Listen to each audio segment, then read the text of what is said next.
십계명의 제5계명은 내 부모를 공경하라. 그리하면 너희 하나님 나 여호와가 내게 준 땅에서 내 생명이 길리라 하는 것입니다. 이미 말씀드린 바대로 십계명은 크게 두 개로 되어 있습니다. 하나는 하나님과의 올바른 관계에 대한 것이고 이는 1부터 4계명까지입니다. 또 하나는 사람과 사람의 올바른 관계에 대한 것인데 이는 5부터 10계명까지입니다. 사람과 사람의 올바른 관계를 위하여 첫 번째 주어진 계명이 무엇입니까? 바로 부모님과의 관계입니다. 반드시 부모를 공경하여야 한다는 것입니다. 인간이 인간으로서 관계를 맺는데 부모에 대한 공경이 최우선의 의무입니다. 또한 가족 구성원이 함께 공동체를 이루고 살아가면서 최우선으로 해야 할 의무가 있다면 그것은 다름 아니라 부모를 공경하라 하는 것입니다. 그런데 십계명에서 말하는 부모 공경은 유교와 같은 동양의 전통에서 말하는 부모 공경과는 어떤 차이가 있겠습니까? 우선 부모님은 몸을 낳아 주셨으니 그 은혜를 알아 부모님을 공경해야 한다는 것입니다. 부모가 나를 있게 했다는 것입니다. 그래서 부모는 하늘처럼 여겨지게 됩니다. 부모라는 존재는 절대적인 위치에 있습니다. 때문에 부모 공경은 인륜이 아니라 천륜으로 취급합니다. 그리고 이러한 연장선에서 조상 숭배 제사 제도가 성립됩니다. 이러한 일은 강고한 가부장주의, 장유유서의 서열의식을 만들어냅니다. 그리고 강한 가족주의, 혈연주의를 낳고 심지어는 대단한 폐쇄성을 가지게 되어서 비성적인 수단으로 전락하기도 합니다. 이에 비하여서 성경의 제5계명 부모를 공경하라고 하는 것은 신앙의 전승에 초점이 맞춰져 있습니다. 부모가 있어서 내 몸이 있는 것이 아니라 부모님이 계셔서 내 신앙이 있고 그 신앙이 있기에 너희 하나님 나 여호와가 내게 준 땅에서 내 생명이 길게 된다는 것입니다. 바로 부모란 생명의 근원이 아니라 계약신앙의 전수자인 것입니다.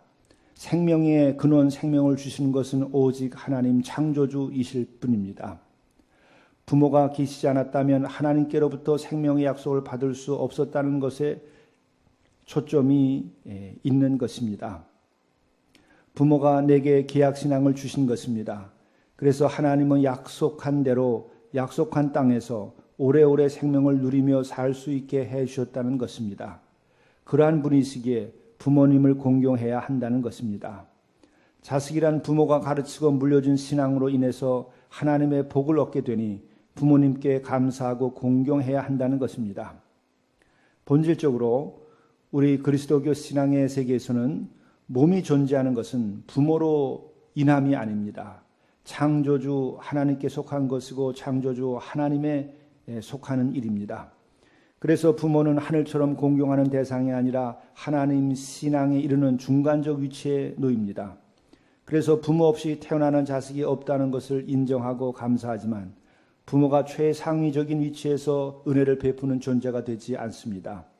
그러기에 그리스도교 공동체, 그리스도교 가정에서는 부모가 절대화되거나 숭배의 대상이 되지 않습니다. 부모도 피조물이며 하나님만이 최상의 자리를 차지하게 되는 것입니다. 이러한 이유에서 진정한 그리스도교 신앙의 가정에서는 가문이 중요한 것이 아니라 신앙이 중요한 것이 됩니다. 신앙으로 인하여 훌륭한 가문이 만들어지는 것입니다. 그리고 부모가 중요하나 하나님은 그보다 더 중요한 분이십니다. 그래서 신앙의 세계는 폐쇄적인 가족주의, 폐쇄적인 혈연주의를 뛰어넘게 되는 것입니다.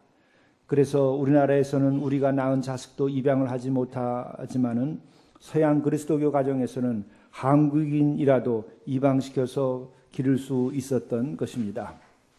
다시 정리하자면 제5계명은 혈연을 넘어 영원한 생명과 복을 누리게 하는 신앙의 전수자로서의 부모님께 대한 감사의 표시로서 공경하라는 뜻이 담겨져 있습니다. 이러한 정신은 부모 공경이 혈연주의의 울타리에 갇히지 않게 하는 뿌리가 되는 것이며 이웃사랑이라는 보편적 인간사랑의 길을 열어놓고 있는 것입니다. 제6계명은 살인하지 말라입니다.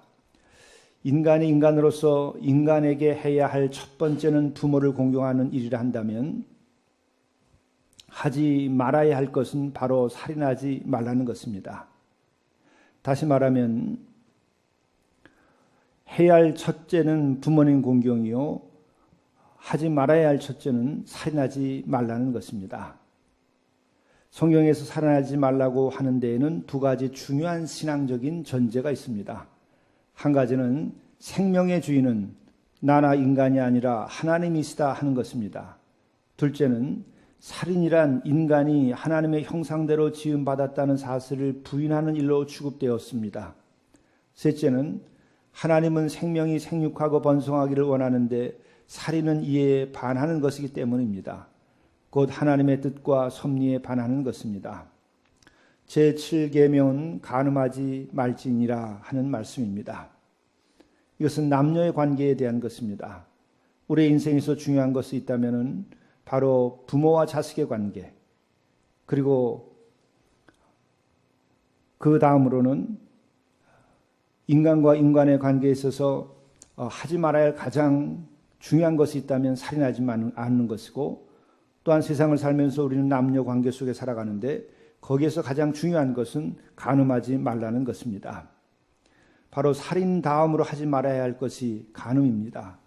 바로 남녀의 바른 관계가 인간과 인간의 올바른 관계를 유지하는 데 대단히 중요함을 보여주는 것입니다. 구약 성경에서는 3대 죄악이 있습니다. 첫째는 우상 숭배이고, 둘째는 살인이고, 셋째는 간음입니다. 그래서 이 세 가지 악에 대한 대가는 사형이었습니다. 이스라엘 역사에서 예언자들이 나타나 바로잡고자 계속 외친 것은 바로 우상 숭배와 살인과 간음의 금지였습니다. 특별히 우상 숭배와 간음은 서로 은유적으로는 같은 것으로 취급되기도 하고, 간음은 하나님께서 친히 세우신 제도인 가정을 지키는 데 중요한 일이기에 중시되었습니다. 하나님이 친히 세우신 제도는 두 가지뿐입니다. 하나는 가정이고 하나는 교회입니다. 가정은 창조의 섭리를 따르고 지키는 곳이며, 교회는 구원의 섭리를 따르고 지키고 선포하는 곳입니다. 예수께서는 음욕을 품은 자마다 간음하였다고 하였습니다. 이것이 율법의 완성입니다. 그러나 간음과 사랑은 구분되어야 하는 것입니다. 사랑을 부정하는 것이 아니라 간음을 지적하는 것입니다. 제8계명은 도적질하지 말라입니다. 이것은 재물에 관한 관계입니다. 남녀의 올바른 관계 다음으로 중시되는 것은 인간과 인간의 올바른 관계를 맺으려면 재물에 대한 올바른 태도가 중요하다는 것입니다.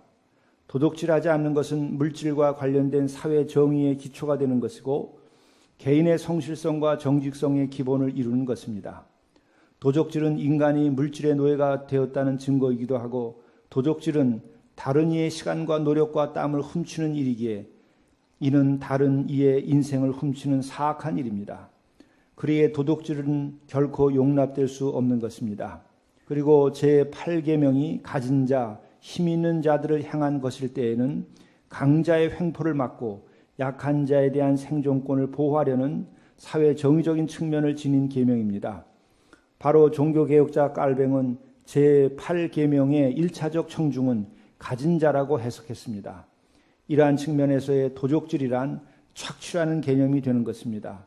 이러한 면에서 제8계명은 임금체불이라든지 고리대금과 같은 약자를 향한 착취를 금하는 계명이기도 했습니다.